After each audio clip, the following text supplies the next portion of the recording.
Hey guys, what's going on? It's Ben here, and today I'm going to be doing a video talking about the NBA and the general play style in the NBA and how I think it's going to change. Mainly regarding how I think the space and pace era will change in the NBA. So let's get started. So if you guys don't know, in the NBA, right now the main trend as far as gameplay is what a concept that's called pace and space, which means that you strive to get either fast break layups, which is like pace, like move at a fast pace, fast breaks, or space, which is referring to a higher number of three-point shooting, because that helps space the floor for your guys that get points off of driving. So if everyone is spaced out, that creates a bigger lane for guys to drive into the interior and creates easier opportunities to make baskets on the inside for guys that can't shoot very well. So the main reason why I think that this concept is going to change in the next couple of years is because of the players coming into the league. But before I get into the specifics of that, I want to do just a little bit of background regarding the number of three-point shots that have been taken in the league. So I'd say generally in 2004 is when things started to change as far as gameplay. At this time, the 2004 offseason, the NBA changed the rules so that defenses couldn't hand check anymore, and basically defenses just got generally worse in that it became a lot harder to defend well because a lot of the rule changes favored the offensive side of the ball. So if we look at three-pointers taken in 2004, it was 16 per game. To I'd say around 2013 to 14 is the last year of this era in the NBA, or at least the last era of the first incarnation of it. I'd say, okay, so 2013 to 14, it's around 21 three-pointers a game. So in those 10 seasons, three-pointers went up 5 by 5, from 16 on average taken per game to 21. But then you compare 2013 to 14 to just the last 4 years, to 2017 to 18, and they've gone up 8 per game. So that's about half as long, but about twice as many shots going up. As far as in half as many years, the number of three-point shots has gone up twice as much as they did in 10 years before that.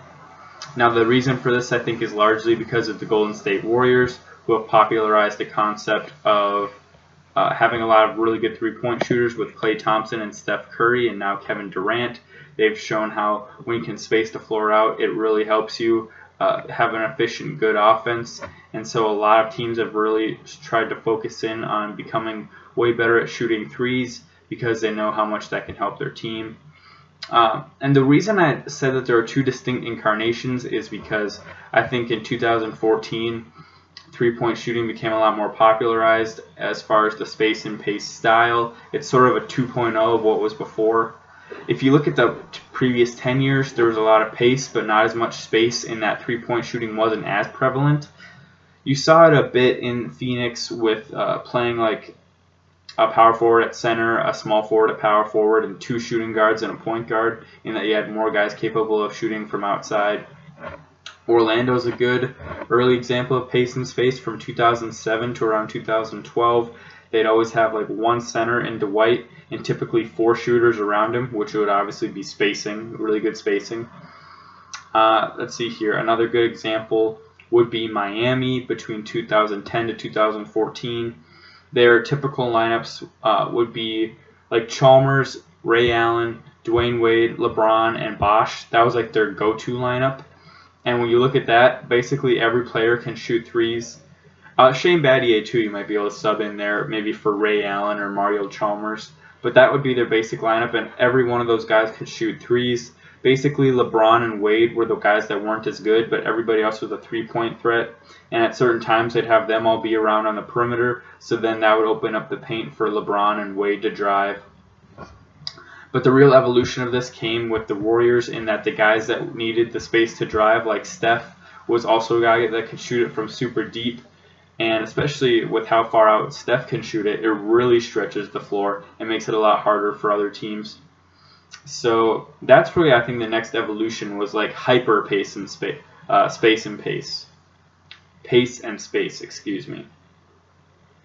So like 2004 to 2014, it was pretty much in practice, but I'd say 14 to 18, it's been on steroids basically, and I think you can see that with the number of threes that have increased. It went from 21 threes taken a game in 2014 to 29 taken a game in 2018, which is definitely a large noticeable improvement.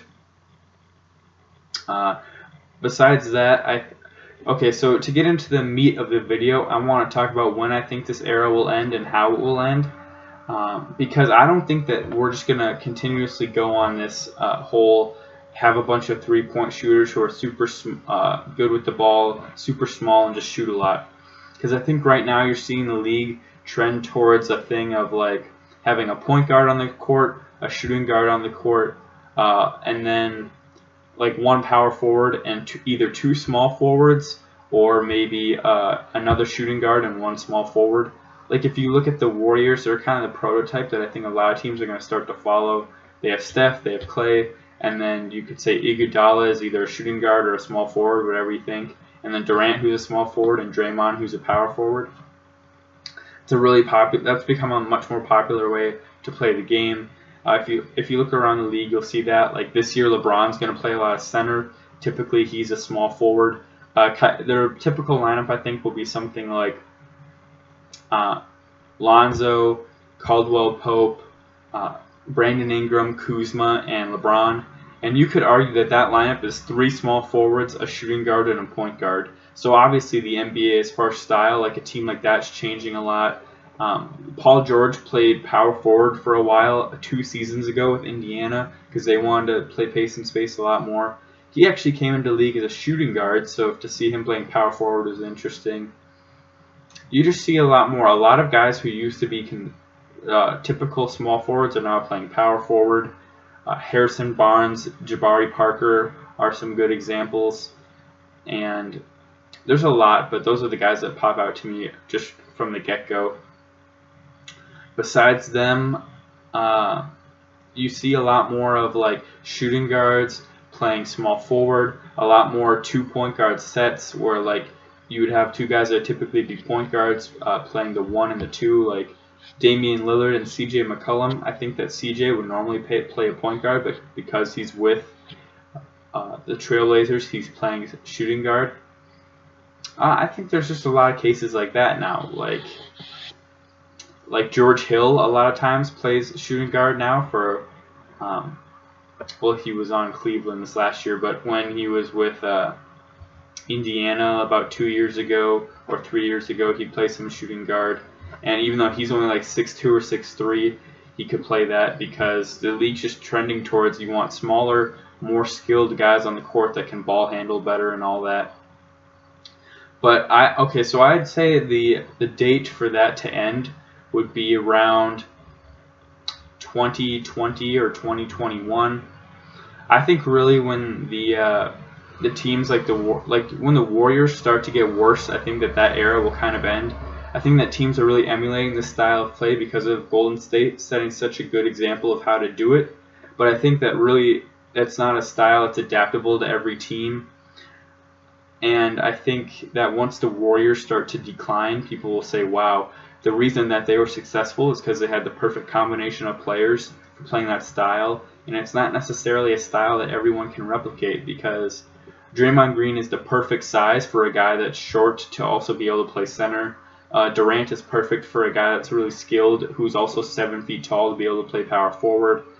And just versatility in guys like Klay Thompson and Steph as far as how his range from shooting threes, and Iguodala as far as being able to defend a number of positions, handle the ball, and do a lot of different things on offense. I think that this whole era right now is more of a result of people playing copycat to the Warriors, and eventually in a few years they will realize that that's just a unique team that can't necessarily be copied, so the trend of the league will change.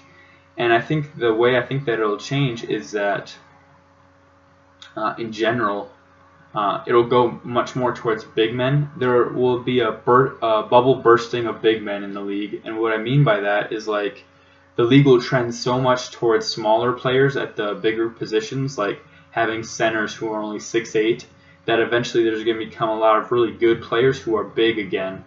If you only look at the most recent guys that are really good in the league, the top young guys in the league right now are Anthony Davis, Joel Embiid, Karl-Anthony Towns, Nikola Jokic, Giannis Antetokounmpo, DeAndre Ayton was the top pick in this last year's draft. Ben Simmons is 6'10", a bigger guy. You look at some of the top players being recently taken in these drafts, and they're all big guys, really. And because of that, I really think that this league is going to trend much more back towards big players. And I think that eventually there's going to come a time where a 6'8" guy is going to try and guard 7 feet tall Joel Embiid or 7 feet tall Karl-Anthony Towns. And they're really just not going to be able to guard them because they're going to be too big for them in the low block. And at that time, teams are going to start to swing back the other way towards having a traditional center, a traditional power forward. Because there's going to be one team that gets a guy that's a gem who is really big and can bully guys, like Zion Williamson. If Zion Williamson, who I think should play small forward in the NBA because he's 6'7", he has a build similar to Draymond Green. I hope that people don't play him at the power forward or center because I think he should really be a small forward. But he's huge for his position. I think he's 285, so that's huge. And if he can play small forward, teams are going to have to trend back towards having bigger guys on the court because they'll need guys that can handle him. If he drives to the interior, they're going to have better rim protectors.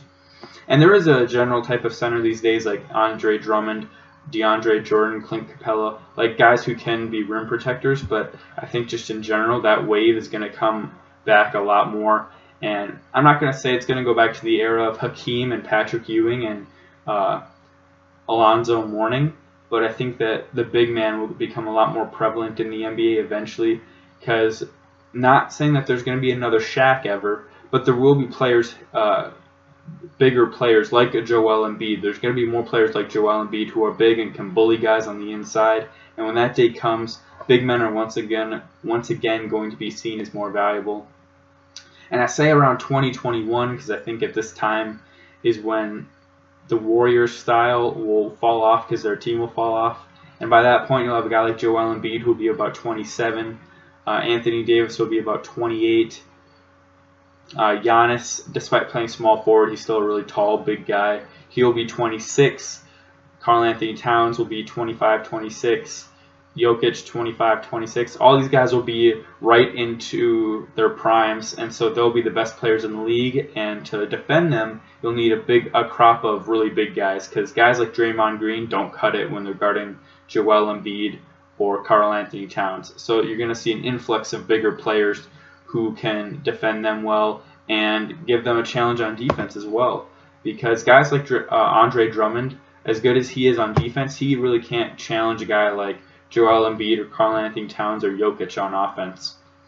Or same goes for Clint Capella or a guy like DeAndre Jordan.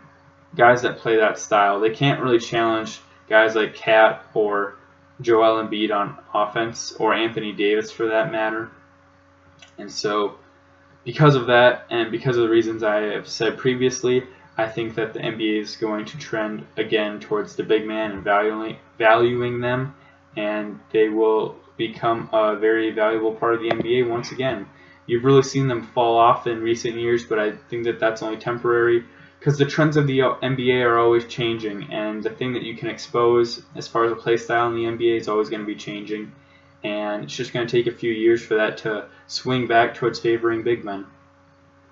Hope you guys enjoyed the video. If you agree with me or disagree with me, you can let me know in the comments if you want to have a discussion regarding this subject, which I find really interesting. I hope you guys have a good day, and I'll see you next time. Bye.